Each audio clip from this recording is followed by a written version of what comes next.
Guys, good morning.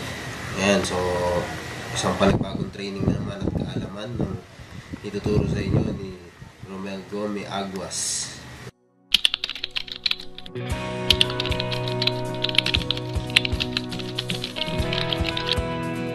so para lahat to sa mga SWA member, okay, hindi ka basta para to sa lahat na nagne-network at the same time. So, ang training ko ngayon is about paano mo makapunta sa tinatawag natin na meron tayong tinatawag lahat na big dreams. So, lahat po tayo merong pangarap na tinatawag. Sobrang laki ng pangarap. Pag nangarap ka is dapat is guys the limit. Yan. So, in order for you, para makuha yung mga big dreams na yan, sinong kailangan na kumuha niyan? Siyempre, tayo. O yung tinatawag natin na you. So, sa sarili. Sa network marketing industry, ito yung training na kung saan na tinatawag siyang you factor. Yan. Or yung tinatawag namin na the greatest secret kung bakit nagiging successful yung industry. So, ito, sikreto to na dapat mong malaman kung bakit kami kumikita ng malaki o bakit ako kumikita ng malaki. It's simple as this. Wala yung makukuha ng pangarap na yan, kundi ikaw lang din. So, that's you. At sa negosyo mo, meron ka tinatawag na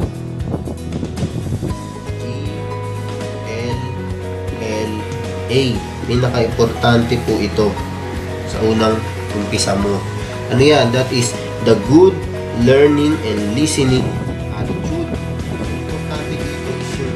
Kung meron ka man tinatawag na pride, please lang, kung nagsisimula ka pa lang, ibaba mo yung pride mo. Kailangan sa negosyo nito, kailangan mo mag-humble. Humble down ka na pakinggan yung mga upline mo, pakinggan yung so, attitude in short, kailangan 100% maganda yung attitude mo. Huwag ka maangas, huwag ka mayabang, na kung ano yung tinuturo sa'yo, pakinggan mo, huwag ka magre-reklamo. Kasi kung ano yung tinuturo sa'yo, hindi ka lang, simple lang, genuine. So, kung ikaw nanonood right now, nakikinig ka sa akin, pinapanood mo ko, meron ka na agad nito. May GLLA ka. Kasi, you give time right now eh. Di ba? Pwede ka manood naman ng mga teleserye sa TV. Di ba? Sa mga artist na ngayon. Yan, nood ka lang. Artist na ako. Yan. So, the moment na may GLLA ka, syempre, lahat ng tinuturo sa'yo pumapasok sa isip mo yan. So, that's the time na ikaw mismo natututo o tinatawag natin na learn. Yan. So, bakit po ba napaka-importante ng learn o yung natutunan mo? That's the time na meron ka tinatawag na knowledge. Di ba pag natututo ka, nagkakaroon ka ng knowledge? Bakit importante yan? Knowledge. So, nag-learn ka para magkaroon ka tinatawag na edge o yung tinatawag na lamang ang may alam. Di ba? Kasi, alam mo, lamang ang may alam. Kaya, the moment na may learnings ka, ito na papasok yung learning, yung earn. So, yan. Knowledge ang nakukuha mo sa learn. So, the moment na matuto ka na, syempre, pwede ka na hindi ka kasi pwedeng magturo eh, kung wala ka namang alam. Diba? So, the moment na may tinuturuan ka, meron ka ng downline right now, kung isa man yan, dalawa man yan, importante, tinuturuan mo sila. You teach them.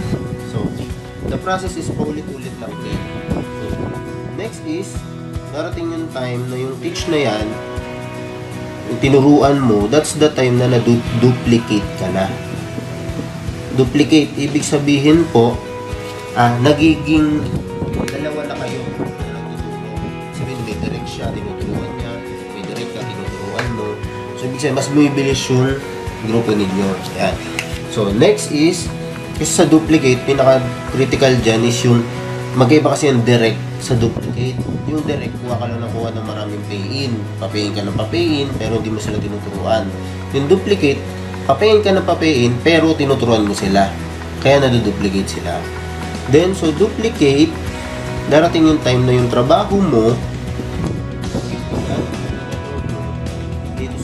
is nade-delegate na. So, napapadali na. May mga time na sa umpisa yung mga downline mo, tanong ng tanong sa'yo, chat ng chat sa'yo, lalo na kung ikaw refero, replyan mo lang sila. Kasi importante yan, matuto sila sa negosyo nila para dumating yung time. Kahit wala ka na, kaya na nila. Nade-delegate na. So, kikita ka ng kikita, tuloy-tuloy, basta dumadami sila. Yan na yung time na you will have your multiply. So, yan na yung dumadami na kayo, nag-multiply na. Dati, isa lang tinutunan mo, isa mo, nagkaroon ng dalawa, yung dalawa niya, nagkaroon ng tigda-dalawa, so 4, so, nag-multiply na. So, dumadami na yung grupo ninyo, so, lumalaki na. Then, the moment na multiply yan na, so, meron ka ng mga grupo sa ibang bansa, may grupo ka na sa Hong Kong, Italy, so, lumalaki-laki na sila. Kasi napakadaling magpalaki ng network business. And then, pinaka-ulit, ito na yung, pag may big network ka na, syempre, pasok dyan ng big income. Diba? Lalaki grupo mo, bibilis yung site. Bibilis ang pag-follow nito sa matrix mo.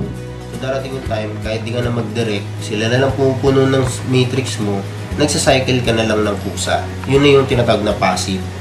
So, kahit di ka na mag-direct, cycle ka ng cycle, basta meron tuloy-tuloy sa cycle.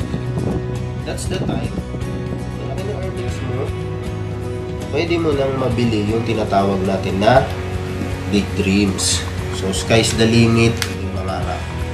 And so, ngayon, the question is, paano kung dumating yung time, yung pangarap ko hindi ko siya nakuha? Kung hindi mo nakuha yung pangarap mo, maybe wala kang big income. Bakit wala kang big income? Wala kang kasing big network. Bakit wala kang big network? Kasi hindi ka naman nag-apply. Diba? Bakit hindi nag-apply? Hindi na-delegate yung trabaho mo, hindi napadali.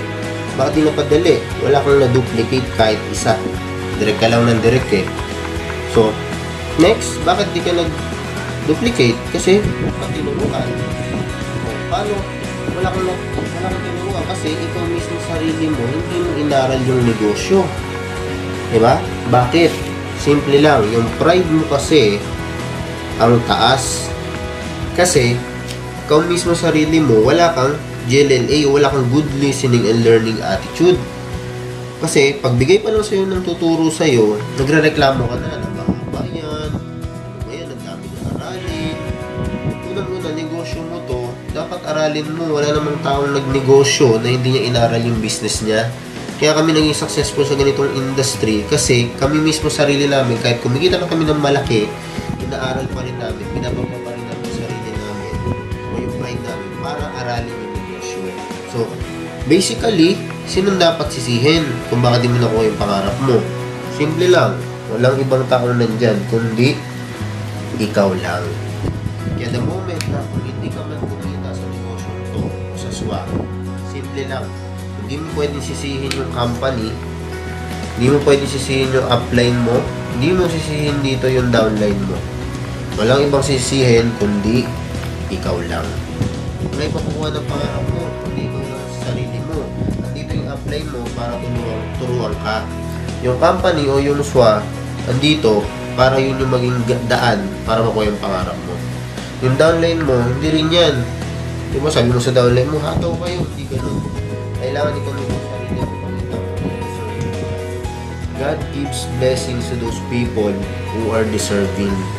Diba? Paano ka bibigyan ng Diyos kung ikaw mismo sarili mo, hindi mo kaya alagaan o bigyan pahalaga yung mga bagay mo.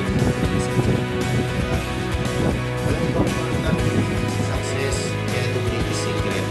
Hindi ka naman pwede dito magsimula papunta sa big dreams. Kailangan daanan mo ito lahat. So, ganun siya kasimple. Yan, maging thankful ka sa kapatid mo at sa kapatid mo kasi hindi dahil sa kanila. So, thank you sa time and more to come. God bless and happy networking.